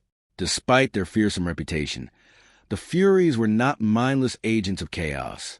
Their role in the Greek underworld was not simply to wreak havoc and destruction. They were deeply tied to the moral order, ensuring that justice was served and that balance was maintained. The Furies' actions were driven by the belief that wrongdoing must be corrected, not just for the sake of the victim, but for the preservation of the larger cosmic balance. If left unchecked, the forces of chaos and disorder would overtake the world, leading to destruction and anarchy. The Furies then acted as stabilizers, bringing vengeance and retribution to those who had upset this balance. They were a necessary evil, an embodiment of the harsh truth that justice must sometimes be swift and unforgiving. The Furies' association with the Underworld also ties them to the concept of the soul's fate after death. The Underworld is not merely a resting place of deceased, but a realm of judgment and transformation. It is in the Underworld that the souls of the dead are weighed and measured, where the consequences of their actions are meted out by the gods. The Furies, as agents of divine retribution, played an integral role in this process. They were often seen as the enforcers of the punishment that awaited the wicked, ensuring that those who had committed atrocities in life would suffer accordingly in death. For those souls who had committed crimes of the most heinous nature, the Furies would torment them eternally, ensuring that they were not allowed to escape their guilt or their punishment. This connection between the Furies and the Underworld emphasizes the importance of justice in Greek thought. Even in death, the wrongdoer could not escape the consequences of their actions. Though the Furies were terrified in their pursuit of justice, they were not without a sense of order. They were not indiscriminate in their wrath. Rather, their actions were motivated by a strict moral code. For example, the Furies were most often invoked in cases of familial crimes that violated the natural order and the sacred bonds of kinship. In the myth of Orestes, one of the most famous stories involving the Furies, the young prince Orestes is driven to avenge the murder of his father, Agamemnon, by killing his mother, Clytemnestra, who had conspired to murder him.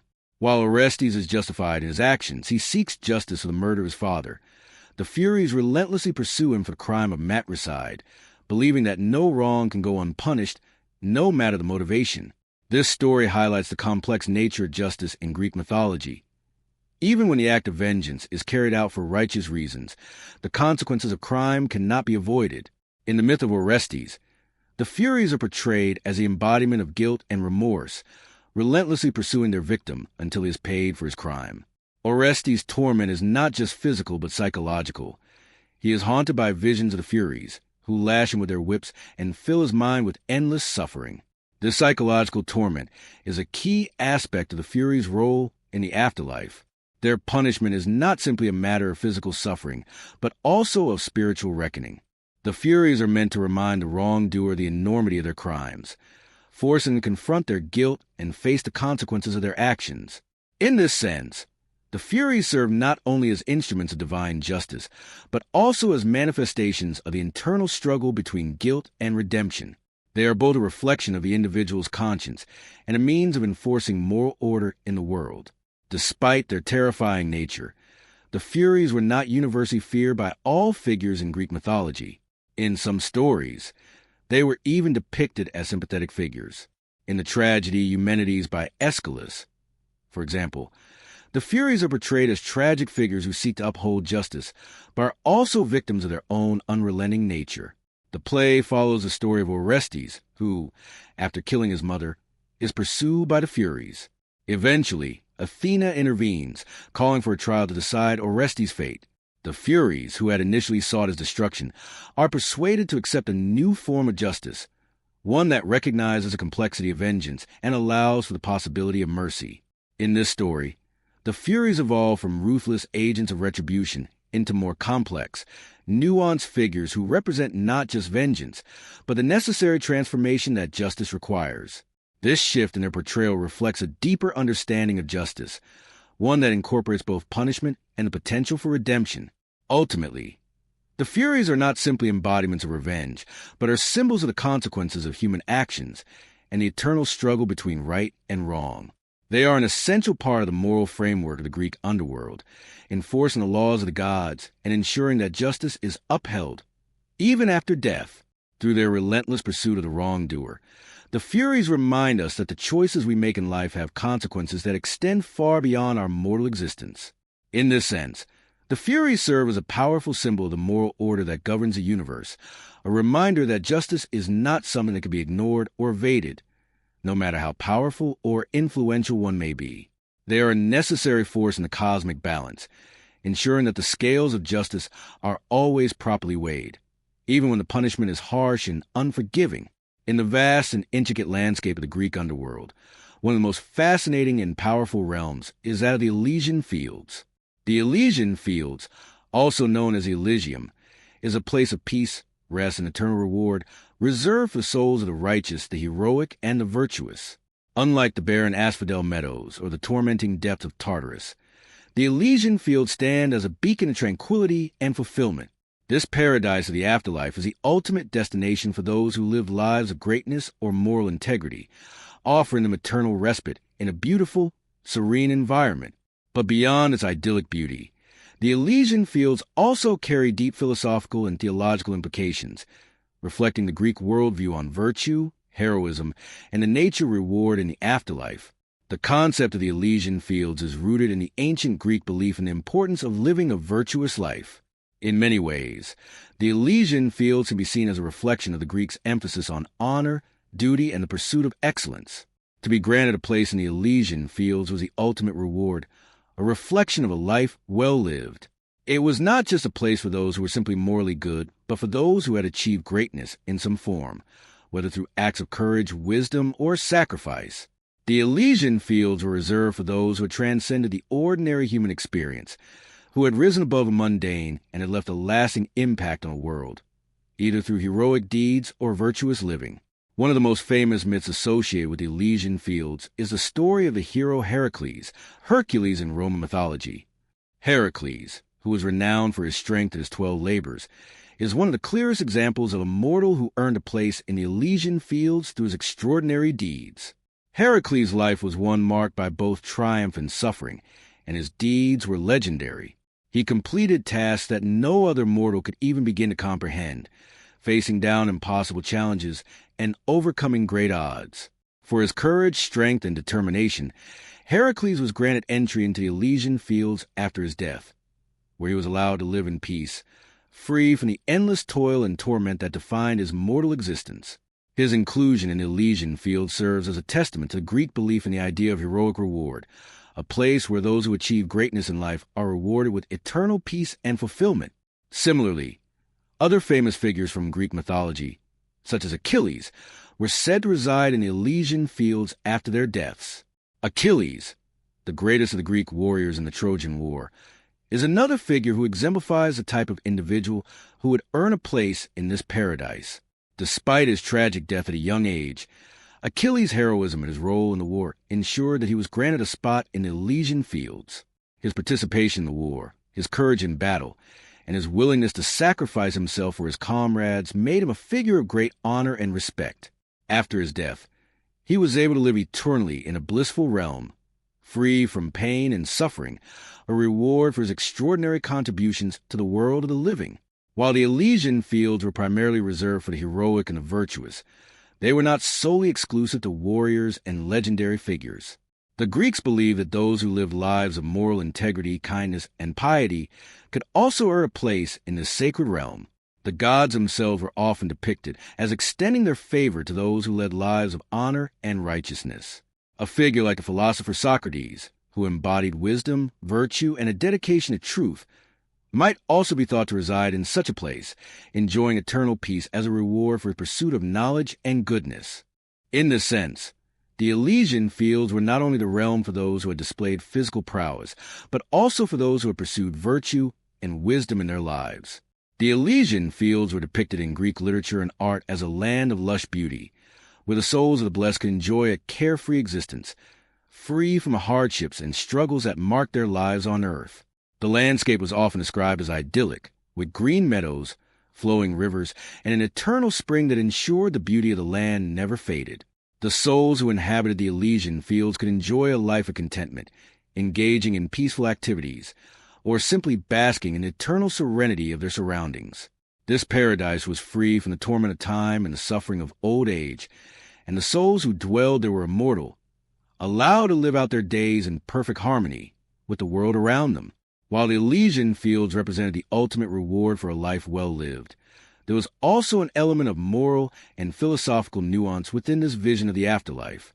The Greeks understood that not all souls would be suited for the tranquility of the Elysian fields, nor would they necessarily be entitled to such a place. The concept of merit, of having earned a spot in this paradise, was central to the Greek understanding of the afterlife.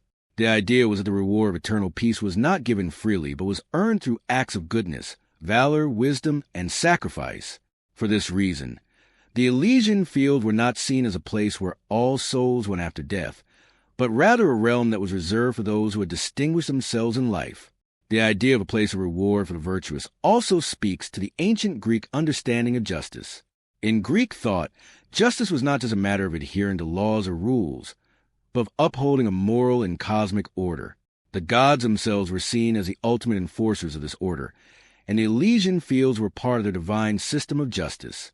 Souls who had lived with honor and virtue were rewarded with a place in the Elysian fields, while those who had violated the natural and moral order were sent elsewhere, either to the dark, desolate asphodel meadows or to the endless suffering of Tartarus. This division in the afterlife reflected the Greek understanding of cosmic justice, where the fate of each soul was determined by their deeds, their intentions, and their adherence to the higher laws of morality. Despite its depiction as a place of ultimate reward, the Elysian fields were not without their own complexities. While they represented the end of suffering and a state of eternal peace, the souls who resided there were still subject to the passage of time. In some myths, even those who dwelled in the Elysian fields were shown to experience moments of reflection, or even longing for the life they had left behind. In Homer's Odyssey, for example, the great hero Odysseus, after having spent years struggling to return to his homeland, speaks to the spirit of the warrior Achilles, who resides in the Elysian fields. Though Achilles is at peace in the afterlife, he expresses a sense of loss and regret, preferring even a short life of struggle over an eternal existence in paradise. This moment highlights the deeper philosophical underpinnings of the Greek afterlife. Even in a place as serene as the Elysian fields, there remains a possibility of longing, the haunting of memory, and the complexity of human existence. This nuance in the depiction of the Elysian fields also underscores the ancient Greek view of death and the afterlife as a reflection of life itself. While the Elysian fields may have been the ultimate reward, it was not a place of total and unthinking happiness. The Greeks recognized that death, even in its most peaceful form, brought with it a sense of loss, nostalgia, and the severing of connections that define mortal life. The heroes who were granted a place in the Elysian fields might enjoy eternal peace, but they also carried with them the memory of the lives they had lived, the struggles they had faced, and the people they had left behind. In some versions of the myth, the Elysian fields even included the possibility of reincarnation, allowing the souls of the virtuous to return to the mortal world in a new form. This cycle of rebirth highlights the Greek belief in the fluidity and continuity of life, death, and the afterlife. For some, the Elysian fields were not the final destination, but part of a larger, ongoing process of existence. Souls who had earned their place in this blessed realm might one day be given the opportunity to return to the world of the living, to continue their journey in another form, contributing to the unfolding story of a universe. The Elysian fields, therefore, serve as both a reward and a reflection of the values held dear by the ancient Greeks. They embody the ideals of virtue, heroism, and wisdom, providing a space where those who would live with honor could experience eternal peace. But they also carry with them a deeper philosophical meaning, reminding us of the complexities of human existence and the ever-present interplay between life and death. In the end, the Elysian fields are not just a place of rest, but a profound symbol of the Greek understanding of morality, the nature of reward, and the journey of the soul. The underworld in Greek mythology is not simply a realm of eternal rest or punishment, but a complex and layered space where souls find their destinies determined by the choices they made in life. One of the most intriguing and significant aspects of the underworld is Tartarus, a deep, dark pit that is often confused with the idea of hell in later traditions. However, Tartarus is far more than a mere place of torment. It is a multifaceted realm that serves several purposes within the Greek mythological system. Unlike the more serene Elysian fields or the ambiguous asphodel meadows, Tartarus is a place of intense suffering, yet it is also the abode of imprisoned titans and a site of cosmic importance. It is in many ways the antithesis of the divine order that the gods of Mount Olympus uphold, a place that marks the consequences of defying the natural order of the universe. In the earliest myths, Tartarus is depicted as a primordial force, one of the first beings to come into existence at the dawn of time. According to Hesiod's Theogony, Tartarus was born from chaos alongside Gaia, Uranus, and other primordial entities. This origin story immediately links Tartarus to the chaotic, primal forces of the universe, suggesting that it represents a kind of raw, untamed power. It is not just a place, but a cosmic force that embodies the deep and unfathomable aspect of existence. In this sense, Tartarus is a symbolic representation of the forces that exist outside of the established order, a place where the boundaries of the known world begin to blur, and where the laws of the gods are often bent or broken. Tartarus serves several key roles in Greek mythology, and its primary function is as a place of punishment for the wicked and the rebellious. While the Elysian fields and the Asphodel meadows are places of rest, peace, and neutrality, Tartarus is a domain reserved for those who have committed heinous crimes or defied the will of the gods. The worst offenders find themselves cast into the deepest pits of Tartarus, where they are subjected to eternal punishment for their transgressions. The Greek gods, particularly Zeus and the Olympian deities, used Tartarus as a kind of cosmic prison, a space where those who threaten the divine order could be contained and punished without the risk of escape or redemption. One of the most famous groups of individuals who were cast into Tartarus are the Titans, the primordial gods who once ruled the universe before being overthrown by the Olympian gods in a great battle known as the Titanomachy. The Titans were powerful beings who had once held dominion over the earth and the heavens, but their reign came to an end when the Olympians, led by Zeus, waged war against them. The defeat of the Titans was a defining moment in Greek mythology, marking the triumph of the Olympian gods and the establishment of a new cosmic order. In the aftermath of their defeat, the Titans were cast into Tartarus, where they were imprisoned for eternity. This punishment was both a reflection of their rebellion against Zeus and the Olympians, and a way for the gods to solidify their control over the cosmos. The Titans were locked away in Tartarus, bound by chains and held in an eternal state of suffering, serving as a reminder of the price of defying the will of the gods. Tartarus was not only a prison for the Titans, but also a place for other offenders who had committed severe crimes. One of the most well-known figures to be cast into Tartarus is the giant Enceladus, who fought against the Olympian gods during the Titanomachy. After his defeat, Enceladus was imprisoned in Tartarus, where he was said to be buried under Mount Etna, and his restless movements were believed to cause volcanic eruptions. The myths surrounding Enceladus and other giants who were cast into Tartarus reflect the idea that Tartarus was not merely a prison of isolation, but also a place of constant, active torment. The souls condemned to Tartarus were not allowed to rest in peace, but were instead subjected to an unending cycle of suffering that reflected the severity of their crimes. However, Tartarus is not solely a place of the punishment of rebellious gods and criminals. It also plays a key role in the larger cosmological structure of Greek mythology. In some versions of the myth, Tartarus is described as being located far beneath the earth, deeper than even the underworld itself. This placement reflects its connection to the deepest and most chaotic aspects of existence. Tartarus is the antithesis of the heavens and the surface world, a place where the laws of the gods and the natural order seem to break down. The very location of Tartarus, at the very edge of existence, beyond the reach of the gods, makes it a place of great significance in the Greek cosmic structure. It is both a literal and metaphorical representation of the forces that exist outside the divine order, a space where the worst offenders are banished to suffer for all eternity. The idea of punishment in Tartarus was not solely about physical torment. While the souls who were sent to this pit faced extreme suffering, the punishment also had a psychological and existential aspect. The souls in Tartarus were often forced to face the consequences of their actions in ways that were both torturous and reflective. The most famous example of this type of punishment is the myth of Sisyphus, the king of Corinth who was condemned to roll a massive boulder up a hill, only for it to roll back down every time he neared the top. This eternal and futile labor is a perfect example of the kind of existential punishment that Tartarus embodies. Sisyphus' torment is not just physical. It is a psychological and emotional torment, as he is condemned to an endless cycle of effort without ever achieving success. The futility of his task reflects the deeper nature of Tartarus, as a place where the soul is forced to confront the hopelessness of its own actions. Similarly, the myth of Tantalus provides another example of the kind of existential torment faced by those in Tartarus. Tantalus, once a king favored by the gods, was punished for his crimes by being condemned to stand in a pool of water beneath a fruit tree. The water, however, receded just out of his reach whenever he tried to drink, and the fruit hung just above him, always beyond his grasp.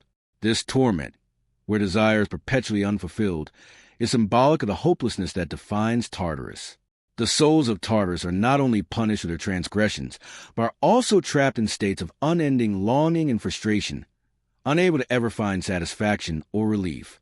This endless cycle of yearning, but never achieving, is a psychological punishment that reflects the deep moral consequences of their actions. Yet, while Tartarus is depicted as a place of intense suffering, it is also a realm of moral and cosmic justice. The punishment meted out to those who are sent there is not arbitrary, but a direct consequence of their actions. The Greeks believed in the idea of nemesis, the concept of retribution and balance, and Tartarus is a manifestation of this principle. Those who have committed the most egregious crimes, whether by defying the gods, betraying sacred oaths, or committing heinous acts, are sent to Tartarus to suffer the consequences of their choices. In this way, Tartarus serves a greater moral purpose, ensuring that justice is served and that the cosmic order is upheld. Tartarus, in many ways, represents the darker side of human existence, the consequences of unchecked ambition, pride, and the violation of divine law. It is a place that serves as a warning, a reminder of the limits of mortal power and the consequences of challenging the divine order. In Greek mythology, the gods are not just distant, powerful beings. They are also the enforcers of justice, ensuring that those who transgress the natural laws are brought to account. Tartarus is the ultimate expression of this divine justice, a place where those who have fallen too far from the path of righteousness are eternally punished. But it is also a place that reflects the harshness and severity of the Greek moral code, where there is no room for mercy for those who have overstepped their bounds. Despite the depth of suffering associated with Tartarus, it also represents a fundamental aspect of Greek mythology, the belief in balance. Just as the gods reward the virtuous with a place in the Elysian fields, they also punish the wicked in the deepest pits of Tartarus. This balance between reward and punishment is what ensures the stability of the universe. According to Greek beliefs, Tartarus, as a realm of punishment, serves as an essential counterpart to more peaceful realms of the afterlife, reinforcing the idea that moral order must be maintained at all costs. Without Tartarus, the divine order would risk collapsing into chaos. In this sense, Tartarus is not merely a place of despair, but a necessary part of the broader cosmic system, one that ensures a proper balance between right and wrong, virtue and vice. Thus, Tartarus stands as one of the most compelling and complex locations in Greek mythology. It is a realm of eternal suffering, but also one of cosmic order, a place where the consequences of moral transgression are met with relentless and unyielding justice. It embodies a Greek understanding of retribution and a belief that there can be no escape from the moral consequences of one's actions. Tartarus, in all its darkness and torment, is a reminder that the divine order is not to be defied, and that justice, while sometimes harsh, is ultimately what keeps the cosmos in balance. The story of Persephone's abduction and her eventual role as queen of the Underworld is one of the most enduring and poignant myths in Greek mythology. It speaks not only to the complex relationships between gods and mortals, but also to the cycles of life, death, and rebirth that characterize both the natural world and human existence. Persephone's myth transcends a mere tale of a kidnapped goddess and her eventual return to her mother, Demeter, and it is deeply interwoven with the ancient Greeks' understanding of the seasons, the nature of sacrifice, and the intertwined roles of love and loss. The myth of Persephone begins with her as the beautiful daughter of Demeter, the goddess of agriculture and fertility. Persephone, as her mother's daughter, was associated with growth, beauty, and the abundance of nature. She was often depicted as a young maiden, blossoming in the fertile world that her mother tended. Demeter, whose dominion over the earth ensured the flourishing of crops and prosperity of life, cherished her daughter deeply. Their bond was one of deep affection, symbolizing the nurturing and protective relationship between mother and child, and it was this bond that would ultimately become a cornerstone of Persephone's myth. However, the idyllic world that Demeter and Persephone inhabited was shattered when Hades, the god of the underworld, saw Persephone and became enamored of her beauty. Hades, whose realm was often portrayed as dark, isolated, and detached from the joys of life on earth, sought Persephone as his queen, desiring her above all else. He devised a plan to take her from the world above and bring her to the depths of his kingdom, where she would rule alongside him. In the most well-known version of the myth, Hades, in a moment of opportunity, opened up the earth and abducted Persephone, whisking her away into the dark recesses of the underworld. This sudden disappearance of Persephone marked the beginning of a profound transformation, not only in the lives of the gods, but also in the world itself. Demeter, devastated by the loss of her daughter, searched desperately for her, wandering the earth in search of Persephone. Her grief was so great that it caused the earth to wither and die, as Demeter, in her sorrow, neglected her duties as the goddess of agriculture. Without her care, crops failed and famine spread throughout the world. The suffering of the earth mirrored Demeter's internal turmoil, as she could not find her daughter and was unable to heal from the pain of her abduction. The plight of the world did not go unnoticed by the other gods, and they soon realized that Demeter's sorrow was not only bringing devastation to the earth, but was also endangering all of humanity. The gods, seeing the growing catastrophe, pressured Zeus, the king of the gods, to intervene. Zeus, ever the mediator in the affairs of the divine, agreed to act, and after some negotiation, it was decided that Persephone would be allowed to return to her mother. However, this was not to be a simple reunion. Persephone had eaten food in the underworld during her time there, most notably a pomegranate seed, and according to the rules of the underworld, anyone who consumed food in the realm of the dead was bound to it forever. This small but significant act ensured that Persephone could not simply return to the world above without consequences. Thus, a compromise was reached. Persephone would spend part of the year with her mother, Demeter, on earth, where her return would bring about the renewal of life, the return of spring, and the blossoming of crops. For the remaining portion of the year, Persephone would return to the underworld, where she would reign as Hades' queen.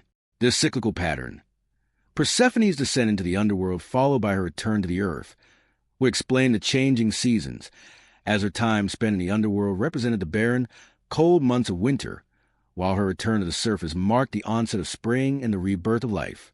The myth of Persephone's abduction and her eventual role as queen of the underworld is rich with symbolic meaning. It is not just a story of a young girl stolen from her mother's embrace. It is a tale of transformation, both for Persephone and for the world around her. On one level, it can be seen as an allegory for the cycle of life and death, where life is followed by death, but death is never permanent. Persephone's time in the underworld symbolizes the inevitability of death, but her return to the earth each year represents the promise of renewal and resurrection. It is a reminder that life and death are part of a never-ending cycle, where endings are not final but give way to new beginnings. In this sense, Persephone's myth is one of hope, as it suggests that even in the darkest of times, there is always a potential for rebirth and renewal. The story also reflects the tension between the natural world and the divine forces that shape it. Persephone's abduction represents the intrusion of the divine into the mortal realm, while Demeter's grief leads to the suffering of the earth. The intervention of Zeus and the other gods to restore balance suggests the complexity of divine power and its influence on the natural world. The gods, in their vast power, shape the world in ways that mortal beings cannot always understand. Yet they are also subject to rules and limitations that bind them. The fact that Persephone is forced to spend part of the year in the underworld illustrates the limitations placed upon the gods, even as they maintain control over the world's natural cycles. On another level, Persephone's story speaks to the themes of change and growth, particularly in the context of coming of age.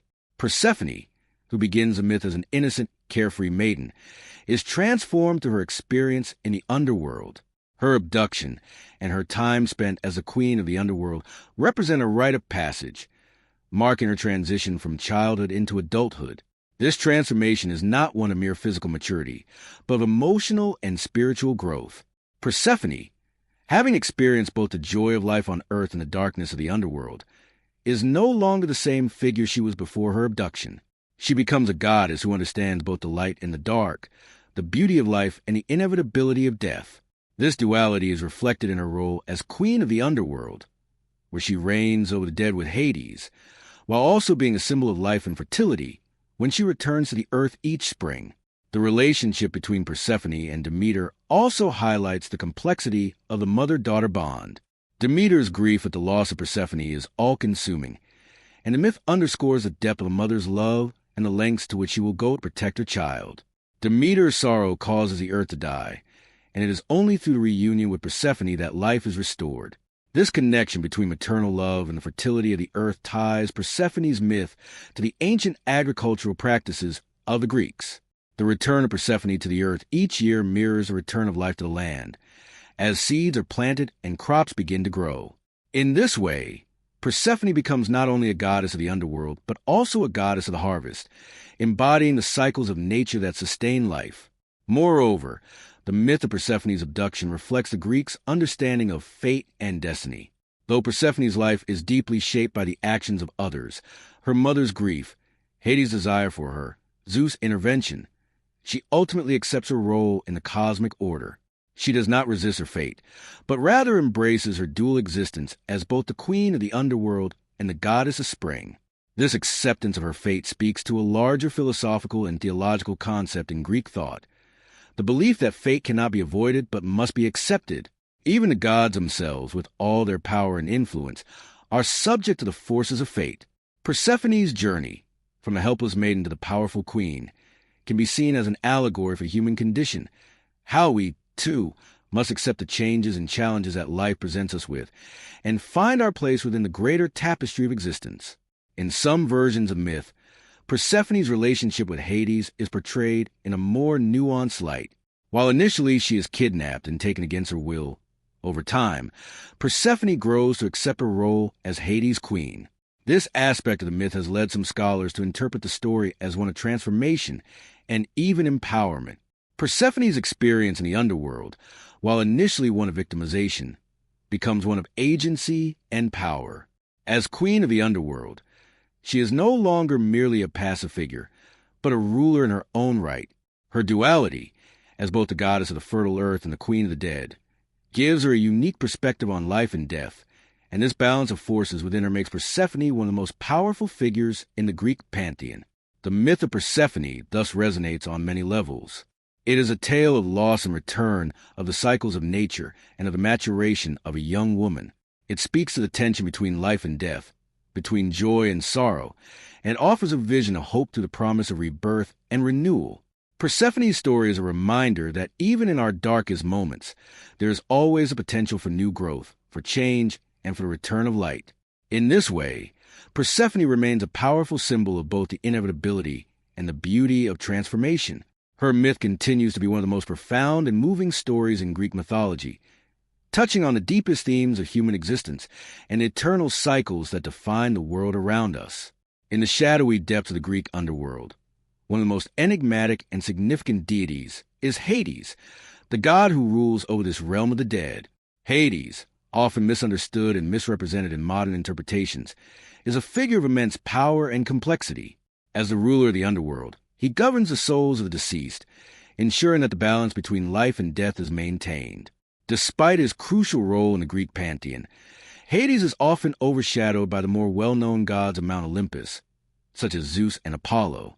However, his importance cannot be understated, as he is an essential part of the cosmic order, embodying the inevitability of death and the necessary role it plays in the natural world. Hades is the eldest son of the Titans Cronus and Rhea, and his rise to power is deeply intertwined with the violent overthrow of the Titans. After a lengthy and brutal war, known as the Titanomachy, the Olympian gods, led by Zeus, defeated the Titans and divided the world among themselves. Zeus, as the ruler of the sky, claimed the heavens. Poseidon, his brother, took control of the seas, and Hades, the third brother, was given dominion over the underworld. This division of power is significant, as it establishes Hades' role as the ruler of the dead, a god whose realm is both feared and misunderstood by mortals. While Zeus and Poseidon are often associated with creation, life, and the forces of nature, Hades governs what lies beyond the realm of the living, death, decay, and the afterlife. The name Hades itself has become synonymous with the underworld, though it is important to note that in ancient Greek thought, the term refers both to the god and the realm over which he presides. The underworld is not simply a place of torment, but a complex and layered domain where souls go after death. It is divided into several regions, each with its own purpose and function. At the center of this realm lies Hades' palace, a dark and imposing structure where he and his queen, Persephone, rule over the spirits of the dead. Despite its ominous nature, Hades' domain is not necessarily a place of endless suffering, but rather a reflection of the natural order of life and death. It is a realm that is both feared and respected, as it represents the inevitable end that all living beings must face. Unlike his brothers, Zeus and Poseidon, who are often depicted as powerful, active gods engaged in the affairs of mortals, Hades is a more reserved and introspective figure. He is rarely seen interacting with the world of the living, and when he does, it is usually in ways that reflect his dominion over death. One of the most famous myths involving Hades is the story of his abduction of Persephone, the beautiful daughter of Demeter. In this myth, Hades, struck by Persephone's beauty, kidnaps her and takes her to the underworld to be his queen. Although the abduction is initially seen as an act of violence, it is ultimately part of the greater cosmic balance. Persephone's time in the underworld, followed by her return to the world above, is seen as a cause of the changing seasons, marking the cyclical nature of life and death. Despite the initial negative connotations of Persephone myth, Hades is not portrayed as an evil god in the way that modern interpretations might suggest. Rather, he is a god who performs his duties with an unyielding sense of fairness and impartiality. In many respects, Hades embodies the inevitability of death and the necessity of this force in maintaining the natural order. He is not a god of cruelty or malice, but rather one who ensures that the cycle of life and death continues without disruption. His role in the Greek pantheon is essential to the cosmic balance, as he oversees the passage of souls into the afterlife, ensuring that they are properly judged and that the moral order is upheld. Hades' relationship with the dead is complex. Unlike other gods who may intervene in the lives of mortals, Hades is not known for granting wishes or providing favors to the living. Instead, his domain is one of absolute finality. Once a soul enters the underworld, it is his responsibility to ensure that it is placed in the proper region based on its actions in life. The souls of the virtuous are sent to the Elysian fields, a peaceful and beautiful place where they can rest for eternity, while those who have committed heinous crimes are cast into the deepest parts of Tartarus, where they endure endless suffering. Hades is neither a benefactor nor a tormentor, but a figure who enforces the cosmic law of justice. His judgment is absolute, and his realm is one where the consequences of mortal actions are played out in their most definitive form.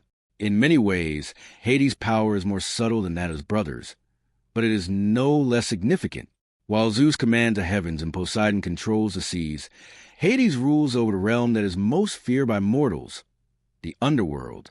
Death is inevitable, and while mortals may strive to live their lives in accordance with the will of the gods, they cannot escape the finality of death. Hades represents this inescapable truth, ensuring that the dead are treated with the respect and dignity they deserve, even if that means subjecting them to eternal punishment in Tartarus.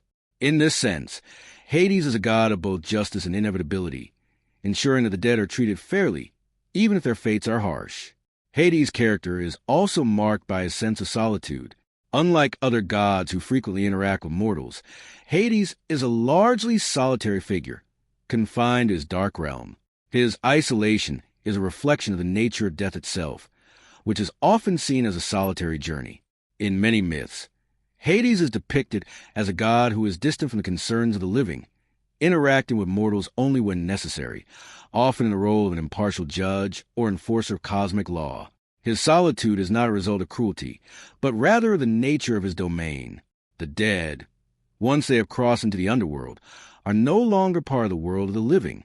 They exist in a realm that is separate and distinct, a place where the rules of life no longer apply. Hades, as their ruler, exists in a similar way, distant, but essential to the workings of the universe. Despite his often cold and distant nature, Hades is not without compassion.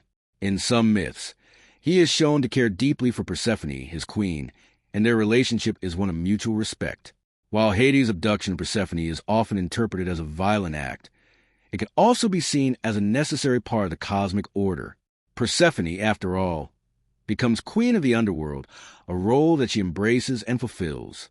The bond between Hades and Persephone, while not one of conventional romance, is based on a deep understanding of the necessity of their union and their roles in maintaining the balance of life and death. In this sense, Hades' relationship with Persephone reflects his acceptance of his role as the god of the underworld, one who is bound by duty, but who is also capable of love and respect for those who are integral to the cosmic balance.